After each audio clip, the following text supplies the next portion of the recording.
ఇవాళ మెదక్ వాతావరణం ఖరాబ్ చేసినారు.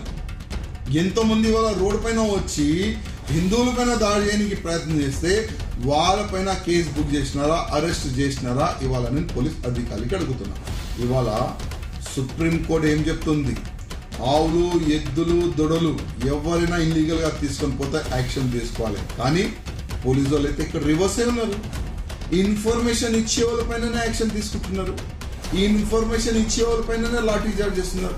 ఈ విధంగా తెలంగాణలో కాంగ్రెస్ గవర్నమెంట్ వచ్చిన తర్వాత కూడా ఇంకా హిందువుల పైన దౌర్జన్యం పెరిగింది. పోలీస్ అధికారులకి అదేవిధంగా గవర్నమెంట్ కి నేను ఒక్క మాట చెప్తున్నా, బక్రీద్ అయిపోతుంది కానీ మేము ఊరుకోము. ధర్మం పట్ల, దేశం పట్ల, మా ఆవు తల్లి పైన ఎవరైనా చెయ్యేస్తే మేము ఊరుకోము. గౌరక్షణ జరుగుతూనే ఉంటుంది. అదేవిధంగా ప్రతి ఒక్క కార్యకర్త ఎంబడే మేము ఉన్నాం. రఘుబాయికి మీరు కష్టపడి గెలిపించిన రఘుబాయి మీ ఎంబడి ఉన్నాం. ఎంపీగా ఆయన గెలిచిండు, ఆయన మీ ఎంబడి ఉంటాడు. మీ అందరికీ మేము కాపాడుకోవడం, మీ ఎంబడి ఉంటామని ప్రతి ఒక్క కార్యకర్తకి, ప్రతి ఒక్క గౌరక్షకుడికి ఇవాళ మేము హామీ ఇస్తాం. ఈ వీడియో మీకు నచ్చినట్టయితే లైక్ చేయండి, 10 మందికి షేర్ చేయండి. అలాగే కామెంట్ల రూపంలో మీ అభిప్రాయాలను మాతో పంచుకోండి. Nationalist hub group of channels ను సబ్స్క్రైబ్ చేసుకుని తెలుగునాట జాతీయవాద జర్నలిజాన్ని ప్రోత్సహించండి. ఈ వీడియో కింద ఉన్న బెల్ ఐకాన్ పై క్లిక్ చేయడం మర్చిపోవద్దు.